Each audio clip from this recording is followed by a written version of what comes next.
La paz esté con ustedes. Amigos, llegamos hoy a esta fiesta del bautismo del Señor. Es excepcionalmente importante porque los 4 evangelios hablan sobre el bautismo de Jesús. Juan el Bautista es una especie de puerta que tenemos que atravesar para entender a Jesús correctamente. Lo que voy a hacer en este sermón, aunque nuestra lectura de hoy es del Evangelio de Lucas, será moverme un poco entre todos estos diferentes relatos sobre el bautismo porque es tan importante. Esto es lo primero que quiero destacar. El bautismo de Jesús fue una vergüenza. No había escapatoria. Aquí están los primeros cristianos escribiendo sobre el Mesías, el Señor, y lo tenían acudiendo a un bautismo de arrepentimiento. Lo tenían de pie con pecadores y buscando un bautismo de arrepentimiento de Juan el Bautista. Se refleja incluso en las propias palabras del Bautista. ¿Por qué vienes a mí? Fue un evento extraño, vergonzoso, y sin embargo lo colocaron justo allí, al comienzo del Evangelio, obligándonos a asumirlo. Esta es la segunda cosa rara e interesante sobre el bautismo. ¿Qué está haciendo Juan el Bautista en el desierto? Digo esto porque se indica claramente que Juan el Bautista es el hijo de Zacarías, que es un sacerdote. El sacerdocio era hereditario en el antiguo Israel. Al ser sacerdote transferías tu cargo a tu hijo. Más aún, a la madre de Juan el Bautista se la retrata como perteneciente a una casta sacerdotal. Este muchacho es sacerdotal hasta la médula. La pregunta obvia entonces es, ¿por qué no está en el templo, donde uno imagina que un sacerdote debería estar? ¿Qué está haciendo afuera, en el desierto? Ahora, para llegar a eso, tenemos que hacer un poco de historia, que involucra a un personaje grandioso y terrible de la historia de Israel. Por grandioso me refiero a influyente e importante. Estoy hablando del rey Herodes. Herodes llega al poder en este período extraño en que Roma, que era el poder dominante, estaba dividido entre Marco Antonio y Octaviano, luego del asesinato de Julio César. Al principio son incómodos aliados, luego se vuelven oponentes implacables y estalla una guerra civil. Bueno, Herodes fue un tipo muy astuto, un político muy desconfiado, que puso en contra a Octaviano y a Antonio. Primero apoyando a Antonio, cuando éste se vino abajo, subió con Octaviano y durante ese tiempo se convirtió en una suerte de vicegobernador judío de Judea. Pero, ¿qué estaba haciendo en aquel periodo?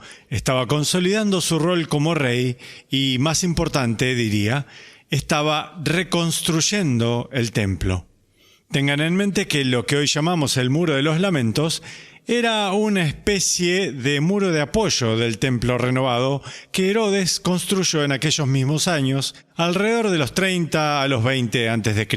Y podrían decir, ¿qué tiene de malo? ¿Acaso no está siendo un buen servidor público y construye bellos edificios y...?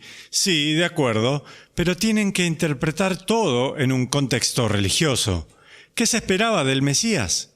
Regresemos a los profetas y los salmos.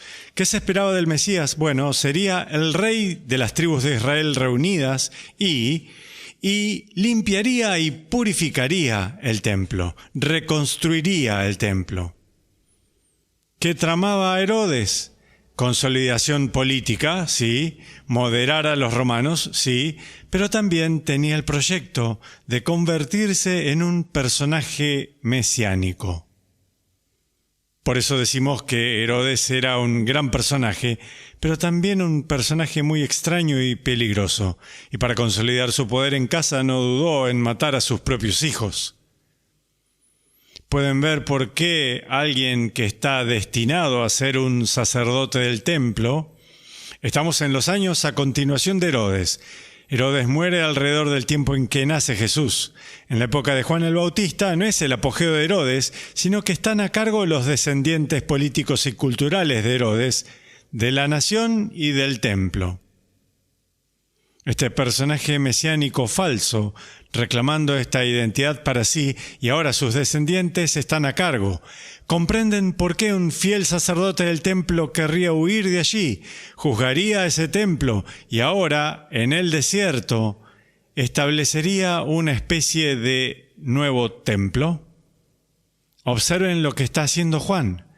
La gente se acerca a él para obtener el perdón de sus pecados. ¿Para qué se acudía al templo de Jerusalén? Para lo mismo, para limpiar los pecados.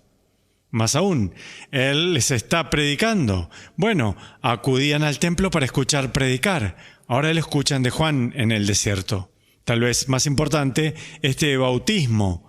¿Qué es eso? Bueno, la gente que conociera el templo lo sabría. Es una especie de baño mikve.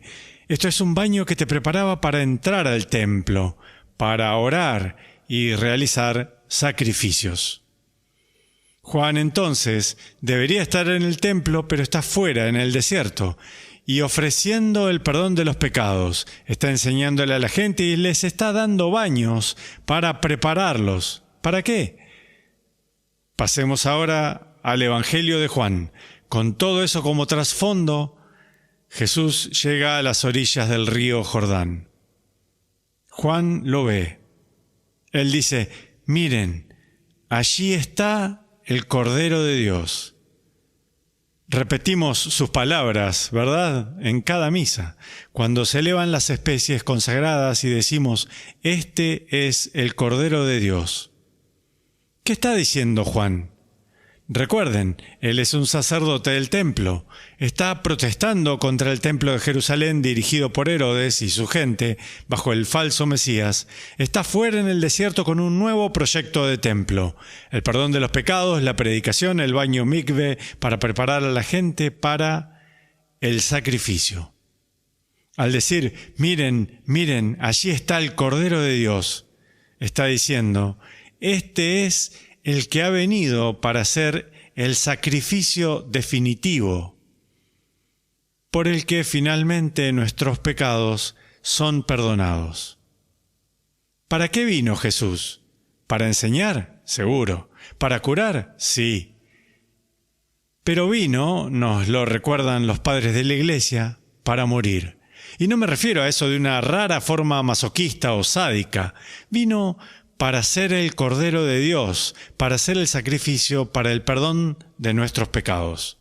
De acuerdo, avancemos ahora un paso más. Mencioné en el comienzo mismo de que el bautismo del Señor fue vergonzoso.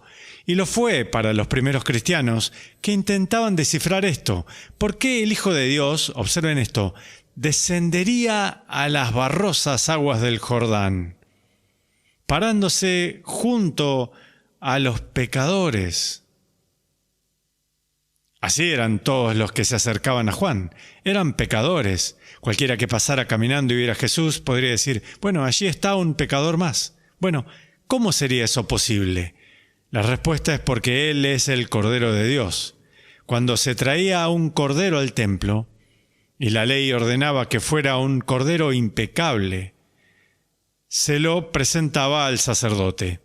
Se degollaba al cordero, la sangre se recogía en un cuenco, se rociaba sobre el altar y luego se quemaba el cuerpo del cordero en un holocausto, un sacrificio. Y esto es lo que estaba sucediendo psicológica y espiritualmente en ese momento. La persona que se acercaba estaba colocando simbólicamente sus pecados sobre ese cordero inocente, y diciendo, lo que le sucede a este cordero por justicia me debería suceder a mí. El cordero era una especie de sacrificio sustitutorio, una representación simbólica de los pecados de la persona. La sangre del cordero derramada, el cuerpo del cordero ofrecido como holocausto, una ofrenda por los pecados. Ahora a Jesús. ¿Qué le sucede en el clímax de su vida? Al principio de su vida pública, Juan lo anuncia como el Cordero de Dios. ¿Qué sucede en el clímax de su vida? Se derrama la sangre de Jesús. Su cuerpo se ofrece en la cruz como un sacrificio. La noche antes de morir, toma el pan y dice, esto es mi cuerpo que será entregado por ustedes. Y luego sobre el vino pascual, este es el cáliz de mi sangre que será derramada por ustedes. Lo que estaba diciendo era, su vida entera estaba por ser sacrificada por nuestros pecados. Ahora vemos por qué se pone de pie, sí, vergonzosamente, codo a codo con los pecadores. Porque al Cordero, aunque es inocente, se le cargan sobre sí los pecados del sacrificio. Carga sobre sí mismo el pecado del que lo ofrece. Ahora Jesús carga voluntariamente sobre sí el pecado del mundo, incluso si eso significa hacerlo de manera vergonzosa. Su bautismo es la puerta por la que Él pasa. El bautismo del Señor es el lente a través del cual lo comprendemos adecuadamente. De acuerdo, un paso más. De algún modo ya lo he insinuado, pero ahora pasamos del bautismo del Señor a la misa. ¿Qué es la misa? Bueno, la misa es un gran encuentro con Jesús. Involucra la palabra, sí, efectivamente. Esa es la primera parte de la misa, la liturgia de la palabra. Y el Señor nos habla y contestamos en nuestros salmos y en nuestras respuestas. Pero luego, en la liturgia de la Eucaristía, ¿qué sucede? De una manera sacramental, bajo los signos sacramentales, la sangre de Jesús es derramada sobre el altar. El cuerpo de Jesús, sacramentalmente, es ofrecido al Padre.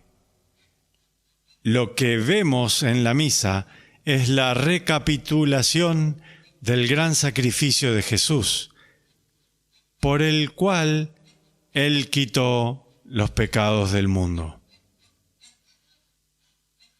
Qué maravilloso que en cada año pasemos tiempo con el bautismo del Señor.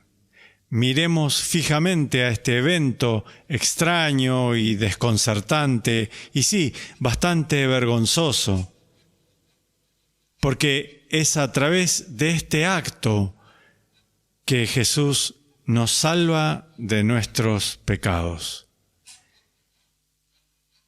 El bautismo de Juan es el lente interpretativo a través del cual miramos para ver la obra del Cordero de Dios. Y Dios los bendiga.